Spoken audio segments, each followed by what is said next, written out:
Thanks for tuning in to the Drive On podcast, where we talk about issues affecting veterans after they get out of the military. Before we get started, I'd like to ask a favor. If you haven't done so already, please rate and review the show on Apple Podcasts. If you've already done that, thank you. These ratings help the show get discovered so it can reach a wider audience. And while you're there, click the subscribe button so that you get notified of new episodes as soon as they come out. If you don't use Apple Podcasts, you can visit driveonpodcast.com/subscribe to find other ways of subscribing, including our email list. I'm your host, Scott DeLuzio, and now, let's get on with the show. Hey everyone, thanks for joining in the Drive On podcast. Today, my guest is Joseph Sharp. Joseph is with the American Legion as the Director of Employment and Veterans Transition. Joseph, welcome to the show. Why don't you go ahead and tell us a little bit about your background, who you are, what you do with the American Legion, and then we'll jump into a conversation. Okay. Again, my name is Joseph Sharp. I'm the Director of the Veterans Employment and Education Division for the American Legion. I'm a retired Army vet. I spent about 30 years in the military, 14 years active duty, and the rest were in the reserves. As an active duty soldier, my title was Behavioral Science Research Specialist. And as a reservist, I was a Civil Affairs instructor. I've been with the Legion for about 24 years now.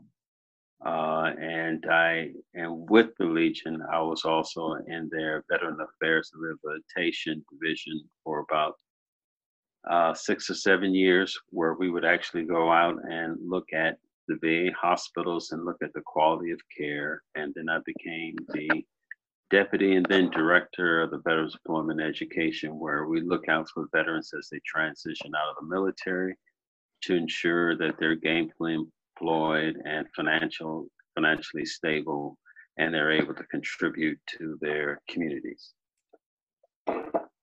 Awesome. Yeah. So it seems like you've had quite a career, not only with the military, but also with the American Legion as well, doing a lot of great things for those veterans that you've been working with.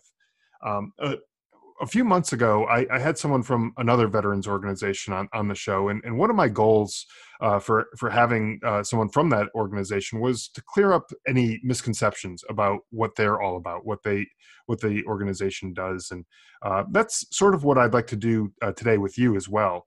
A lot of the younger veterans think of organizations like the American Legion, the VFW, and others like that as sort of an old man's club, like an outdated relic that maybe their grandfathers would go to hang out, at. And I think between you and I, we know that that's not true, but there's this connotation surrounding these organizations that sticks with many people. And that's one of the things I'd like to clear up with this episode. So why don't you give us a little background on the American Legion? Things like, who's eligible to be a member? What are some of the benefits of being a member? A little of the background, the history of, where it came from and what its purpose is, what its goal is, and things like that. Okay. Well, the American Legion recently celebrated its 100th birthday. The Legion was formed towards the ending of World War I. In fact, our first conferences was in Paris, France, where then those soldiers who were leaving decided they needed to form some sort of organization to keep the brotherhood of military folks still alive and to also assist veterans as they transition out of the military. And since that time, practically every federal program that we currently have was a program that was formed and lobbied by the American Legion.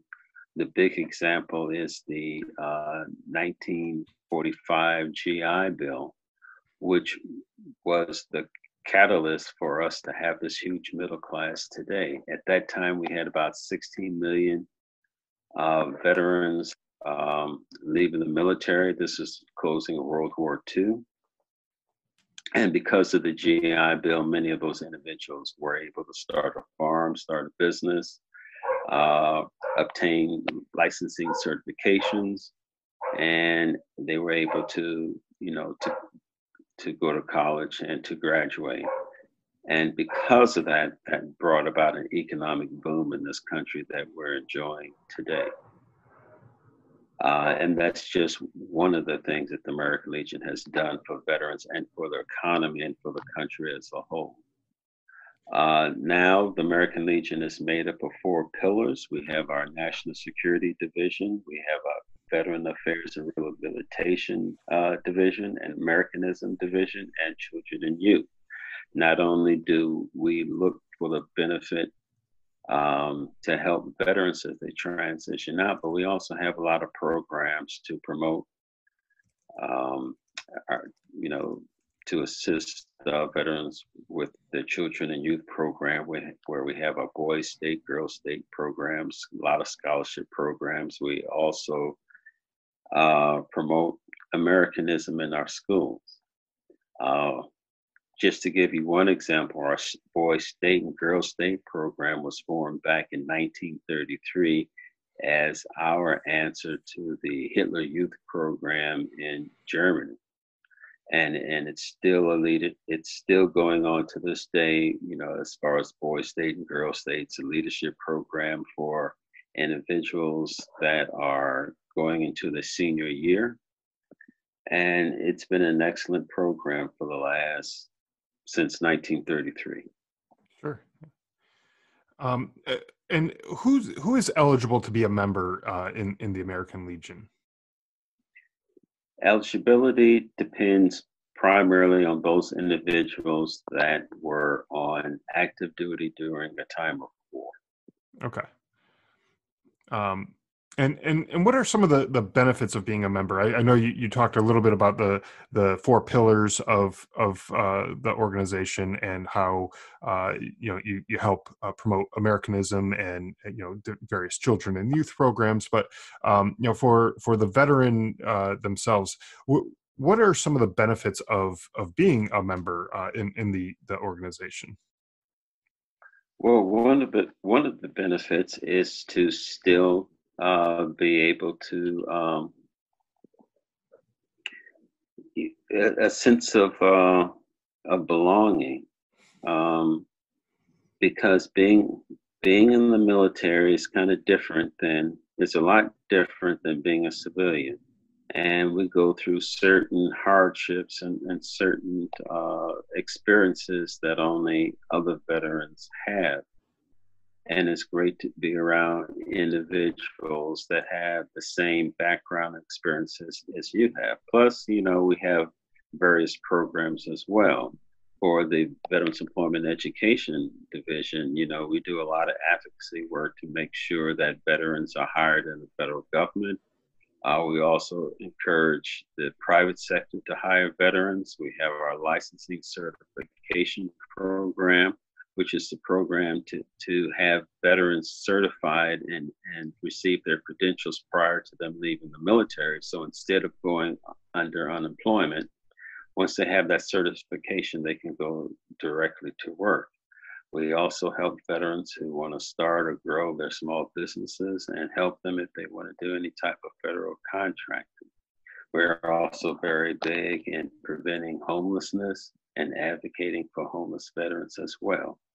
Our Veterans Affairs and Rehabilitation Program will help veterans with their service connections, those that were injured while on active duty, ensure that they're compensated properly and able to return to the workforce. Yeah, so those are the benefits. Yes. Yeah, those are. It sounds to me like some great benefits. You're doing, a lot of great things really with the veterans who are either members or who are maybe not members, but they still need some assistance through what you have to offer there. So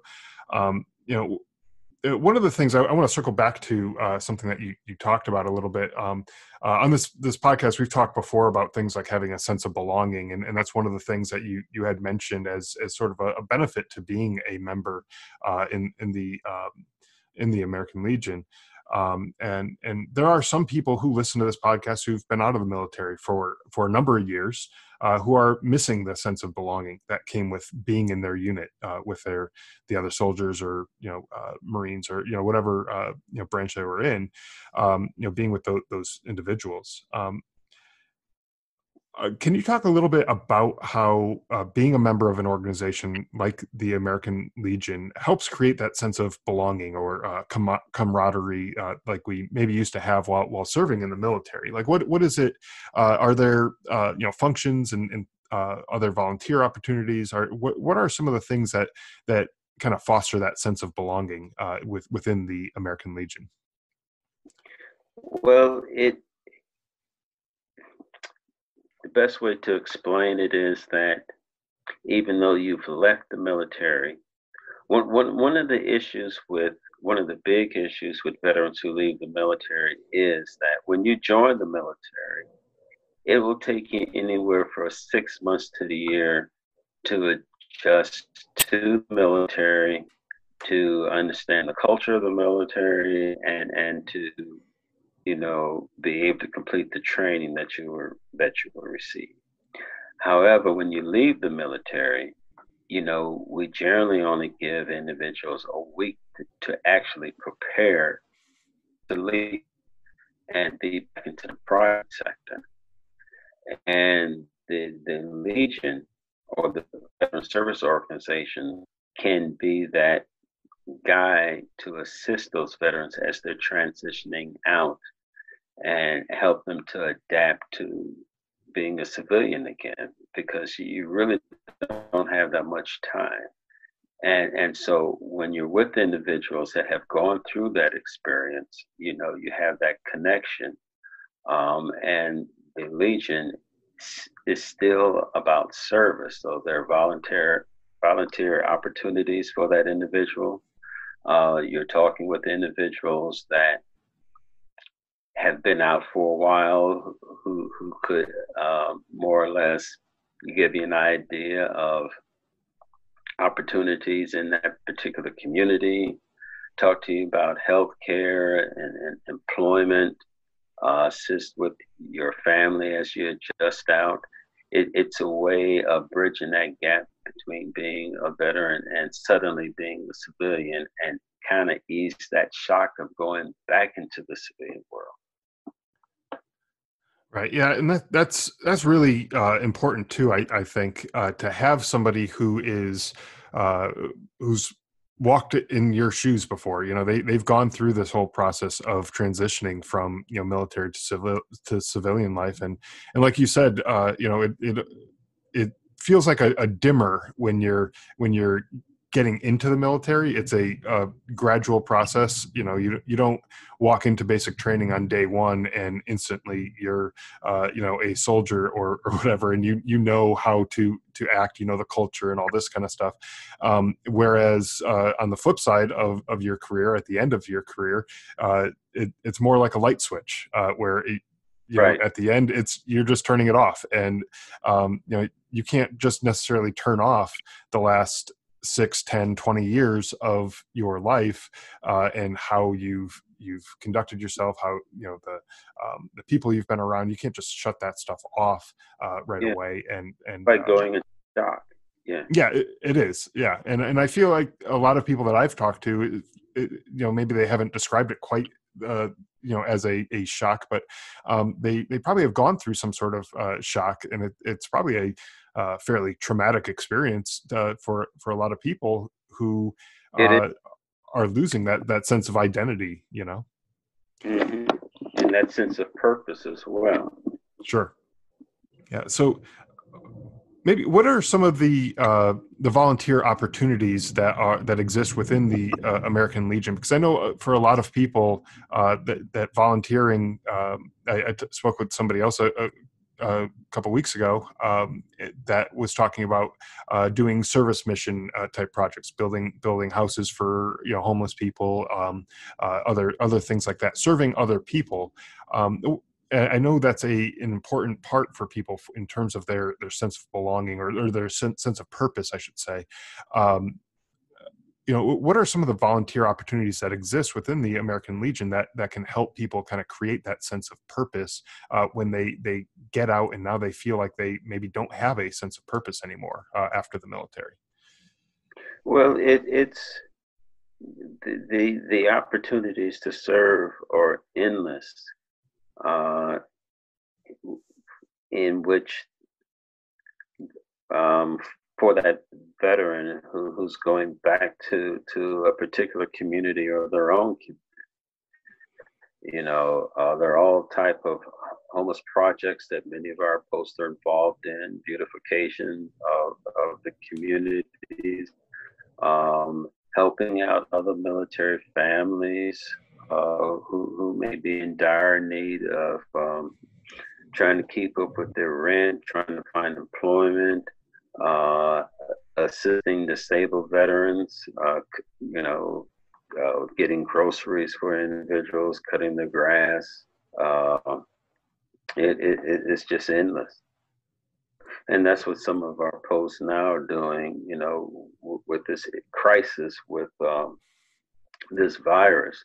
They are Right. helping a lot of families, especially the elderly who are not able to get out, buy groceries, cut the grass, or fix their car, or um, provide, an outlet for the children and those type of things. And we have so many children and youth programs that individuals can get involved in as well. So it runs the gamut of, assisting veterans, families, and the community. That's great, and I think that spirit of volunteering and helping out the community really helps to strengthen the community as a whole when you have people who are willing to do that, especially in times like these that we're in now with the virus that's going around. Where there are people who are quite frankly just afraid to leave their homes, and if you have Exactly. people who are willing to help out and able to Mhm. help out, even simple things like getting groceries, it may seem like Right. a simple thing, but to some people it could mean the That- world that- to them. Giving them a ride to their doctor or a medical clinic or somewhere, something like Sure. that. Yeah, Uh, absolutely.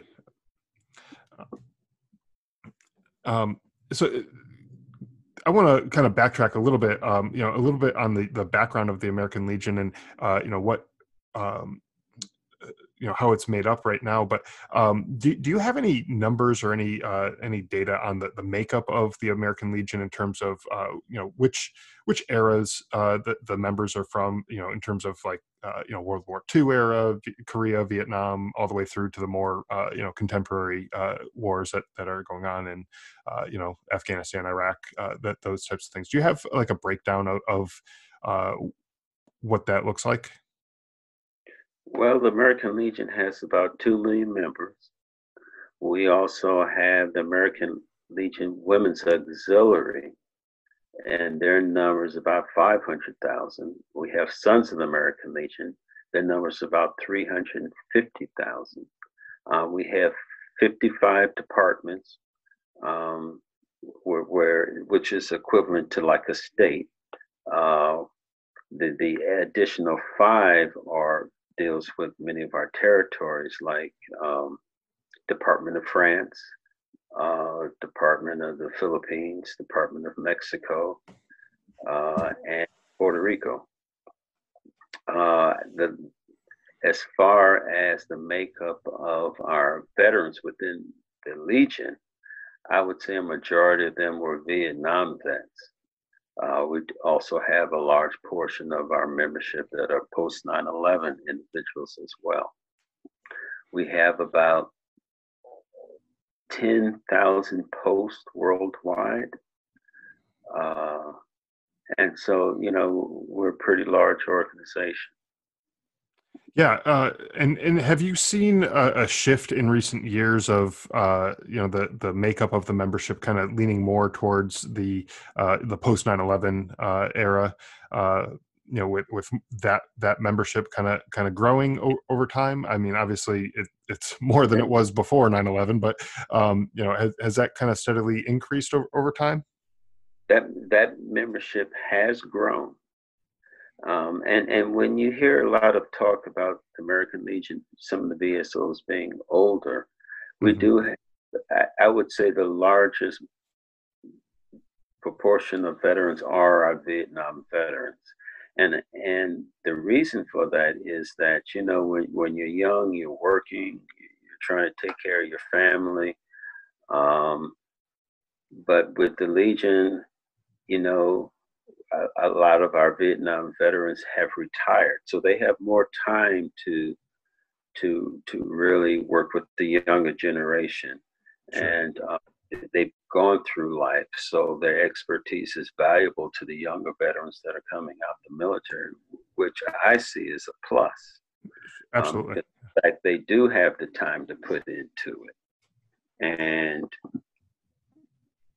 and for many of our members, I mean, it's a godsend to have somebody that's older, that that is financially stable, that has worked and know the communities um, thoroughly, so they can really ease that transition for that veteran and their family into that particular community. So that's a plus. It's not a negative. No, absolutely. Yeah. And I like that you emphasize that point too, because I feel like a lot of people who are maybe hesitant about joining an organization like the American Legion are are hesitant because they don't want to join a group of crusty old men who are just hanging out and telling their own old war stories, and not they're not really feeling like they're going to fit in. I don't think that's going to be the case at all, though.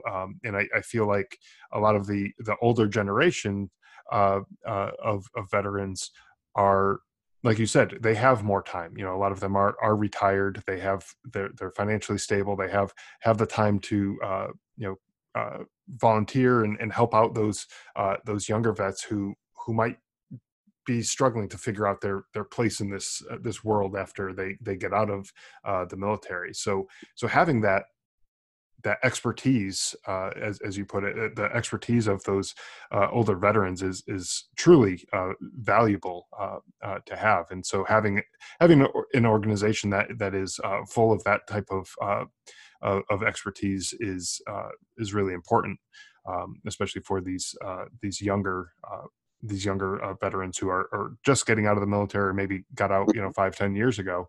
Um, I Yeah, because think about it, we have young guys that want to come out and they want to start their own businesses. Well, the American Legion has a small business task force made up of successful business veterans from across the country, which we can easily connect them to. mhm. If we want to do federal procurement, well, we have veterans who are experts in federal uh, procurement issues.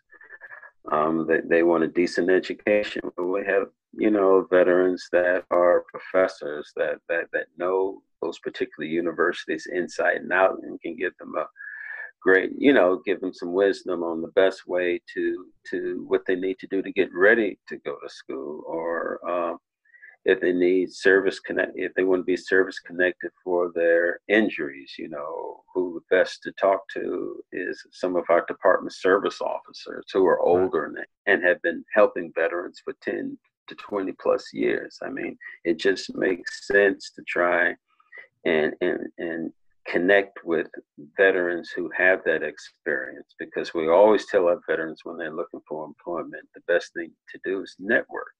Well, a Mhm. lot of the corporations that are hiring veterans are legionnaires, so you have that inside scoop to get into something. Yeah, absolutely. And I liked what you just mentioned. I wanted to circle back to about the service connected like disabilities and things like that. That there are people there who will help you through that process. I went through the process on my own to file for my own disabilities, and it was it was kind of a pain in the neck to do it all on my own. Not really knowing the whole process, because nobody really sits down and explains what that process is looking like to you. Mm, As you're returning from overseas or whatever. right. That process is kind of a gray area. You know that there's some process that needs to get done. You file a paperwork and you go through the steps, but did you really do it all right? Did you do everything that you could to make sure that everything went through correctly? And it is sort of a daunting task to do on your own, but if you have people who are there who know what to do, they know the process, Right. um, that's going to make it 10 times easier than it would be if you just go it on your own. Right. Right. Yeah. Um, it, I know that the American Legion's also involved in a number of legislative initiatives. We sort of touched on this a little bit earlier, but what are some of the more recent wins that American Legion has had for veterans with regards to those legislative initiatives? Different various laws or things like that have gone through to promote or benefit veterans. Well, most of the recent benefits that we have won, um, the American Legion played a huge part in. I guess the biggest one is the post 9/11 GI Bill. We've been looking to improve, and we've been looking to improve education availability for veterans for years. But back in 2004, the American Legion really wanted a new GI Bill very similar to the one that we introduced back in the 40s. And that turned out to be the post 9/11. We wanted veterans to be able to go to school and not worry about tuition, Mhm. be able to get a stipend for their, a housing stipend for their books. And that legislation was passed in the perfect time, right in the middle of the recession that we had during that time. So, Right. and I know that a lot of veterans personally couldn't find a job, but they were able to go to school and get those credentials and those degrees that once, they graduated, they would be on equal footing with their civilian counterparts. The other thing was the many of our homeless, uh, quite a few homeless legislations been passed in the last few years, especially the VA HUD BASH program. Back in the early 2000s, we had about 250,000 homeless veterans, and with the advocacy that the Legion has done, we're down to about 20,000 homeless veterans, which is huge because at that time, a lot of individuals would say, well, folks are homeless because they want to. But now we know from 250,000 to about 20 that that's not true. Right. And our thing now is veterans that preventing veterans to become homeless prior to them leaving the military. And Yeah. and that's one of the things we're working with DOD on now is to start identifying individuals who may become homeless or might have some sort of homicidal, suicidal ideations, get hold of those individuals prior to their departure from the military so we can get them into treatment. So they don't have to go unemployed or harm themselves or do something that is harmful to them and their families and the communities they're going back to. Yeah, yeah. I mean, you definitely want to, you have these people who are maybe fine soldiers or fine Marines, or uh, they're good at their job in the military, but then you take them out of that environment, and they may not know, quite how to manage themselves and things like that. And so having that support, uh, from organizations like the American Legion and through these legislation, the laws that have been passed to help these veterans, to keep them from becoming homeless, is super valuable.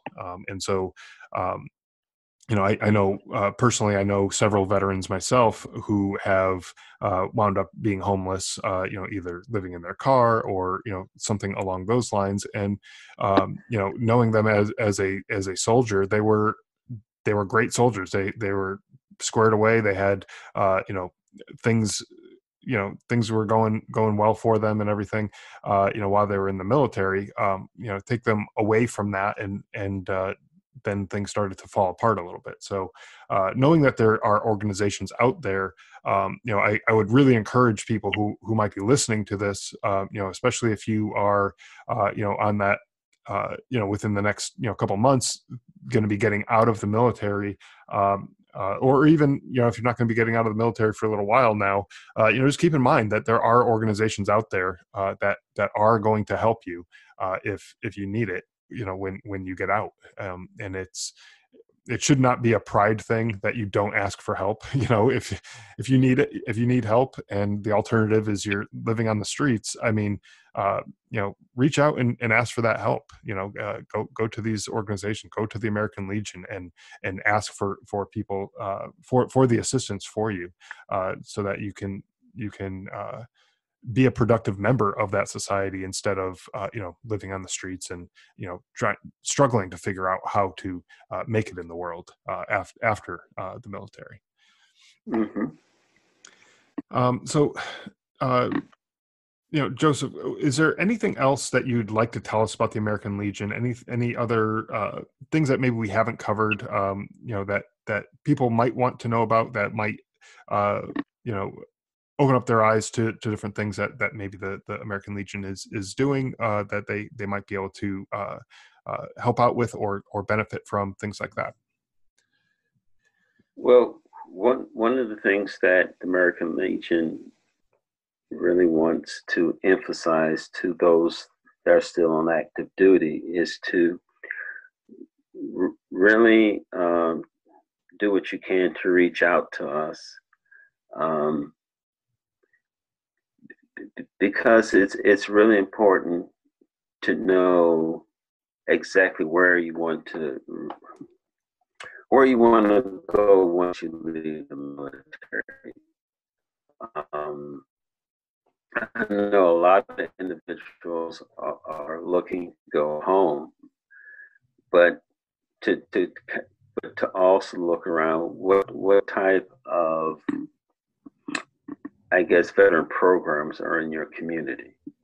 Look at the housing market, look at the quality of education, look at the quality of hospital care, and knowing your veteran benefits, and also look at those states that also have federal benefits, because you're going to make out economically if you go to a state, like Texas. Texas has excellent programs for veterans as they leave the military. Certain areas, there's quality health care, those VA hospitals, great educational institutions, and just add up all your benefits and really take a look at that. And also, when an individual decides that they want to go to a 4-year school, look for the best quality school in your area. The Legion feels that many of our veterans may not think that they're entitled to a quality school. They may want to decide, okay, well, I'll go to one of these so-called schools. Online requirements are not that difficult to get into this institution, but realize that we are better than that. We don't have to go to a lesser school. If we want to go to law school, look for the best law school in your state that you're going back to. If you're getting your licensing certification, the same thing. Look at those schools that have the best programs and have look at the, once you complete that particular course, look at their graduation rates, their employment rates, and just look for the best quality school, best quality area that you can go to. Yeah, I think that's great advice. Definitely don't sell yourself short. You have some great experience. The discipline that you've learned in the military is going to certainly help you in your education as you go forward, and things like that. So I think that's some really solid advice that you had for these people who are getting out and looking for that next step. One last thing, kind of before we wrap up here, where can people go to find out more information about the American Legion? Legion.org. Okay. Yeah, and so I'll have a link to that in the show notes, and maybe some of your social media pages as well, just to make sure that anyone who is looking for that type of information, they have all of it really easily accessible. I'm sure you can Google it and find more information about that as well if you're up for that. So thank you again for joining me today. This information I think is really great, and I think it will help a lot of veterans who are in that transition period, who are looking for that sense of belonging, sense of purpose, and things like that. So thank you again, Joseph, for your time and for being on the show to share that with the listeners. Okay, great. Thank you for having me. All right.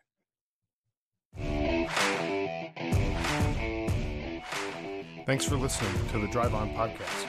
If you want to check out more episodes or learn more about the show, you can visit our website, driveonpodcast.com, or on Facebook, Twitter, and Instagram at Drive On Podcast.